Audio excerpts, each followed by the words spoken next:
दोस्तों नमस्कार। Colonel Ajay, CEO Ajay astro money guru first global astro finance digital channel से आपसे मुखातिब होता हूं। आज 2 जून सन 2023 शुक्रवार। दोस्तों आज के एपिसोड में हम चर्चा करेंगे आरएनडी के भाव देश के विभिन्न हिस्सों से, साथ साथ आरएनडी के लगभग 5 साल के आंकड़े, आरएनडी की स्टॉक पोजीशन और आगे की रिक्वायरमेंट। पूरा शो ध्यान से सुने। यदि पसंद आए तो लाइक अवश्य करिएगा, और आप हमारे चैनल पर नए हैं और अभी तक सब्सक्राइब नहीं किया है तो उसको सब्सक्राइब अवश्य कर लीजिएगा। सबसे पहले आरएनडी के भाव।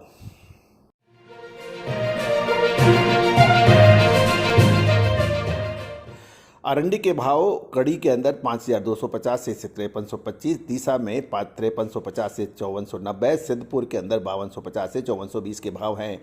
पालनपुर में 5350 से 5450, बीजापुर के अंदर 5275 से 5475, जूनागढ़ के अंदर 5425 से 5450 और अडानी मुद्रा 5425 के भाव हैं।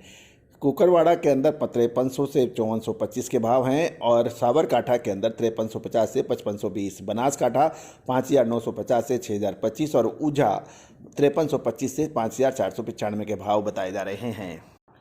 दोस्तों खाद्य तेलों में ज़बरदस्त मंदी की वजह से उसका असर आरएनडी के तेल पे एक्सपोर्ट पे भी हुआ, और ये एडिबल ऑयल का भाव घटने से आरएनडी तेल में $100 से अधिक की धारणा से अधिक मंदी देखी गई।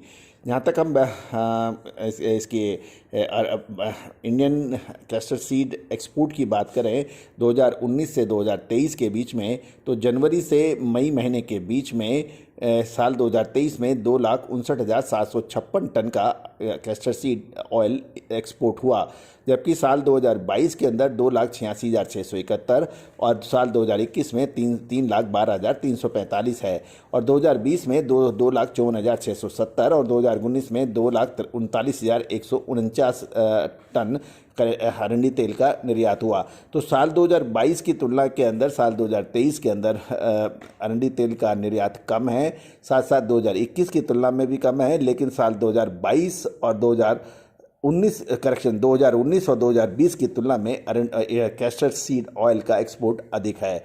अब 7 महीने बचे हैं, क्योंकि जून से और दिसंबर के बीच में 7 महीने का अभी बाकी है।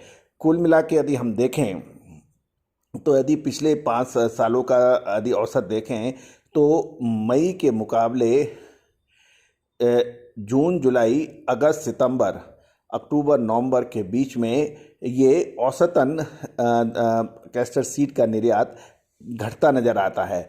यदि हम 2022 का देखें तो जहां 2022 में मई महीने में 80,791 टन था, जो घटकर जून में 57,011 टन रह गया, जुलाई में 40,082 और अगस्त में 39,702 और सितंबर में और घटा, ये 31,629 और अक्टूबर में थोड़ा बढ़कर 35,544, नवंबर में 42,172 और दिसंबर महीने में 41,795 टन हुआ। तो ये आंकड़े ये दर्शा रहे हैं कि जून टू दिसंबर के बीच में एक्सपोर्ट जो है अक्सर कम हो जाता है।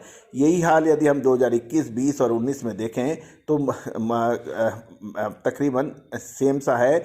यदि जून महीने में देखें तो साल 2021 में कैस्टर सीड का निर्यात बढ़ गया था मई के महीने में। मई में जो 73,883 था, ये जून महीने में 76,256 हुआ, लेकिन उसके बाद इसमें गिरावट हुई और जुलाई 2021 में 76,256 से घटकर 62,628 टन और उसके बाद में अगस्त में 52,194 और सितंबर में फिर और बड़ी घटत हुई। साल 2021 में ये 33,865 रहा। तो कुल मिला के 7 महीने में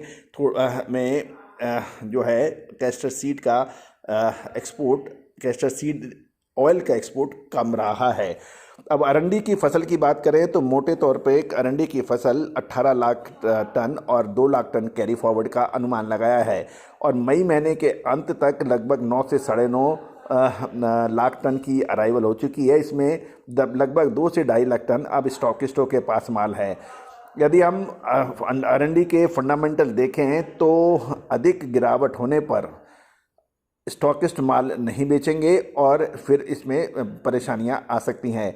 यदि मई महीने के हम देखें तो 40 लाख बोरी अरंडी की आवक होने का बात हो रही है, लेकिन वास्तव में कुछ लोगों का ये कहना है कि इसमें 27 से 28 लाख बोरी ही अप्रैल में आई है और अप्रैल महीने में लगभग 44 लाख बोरी की आवक है।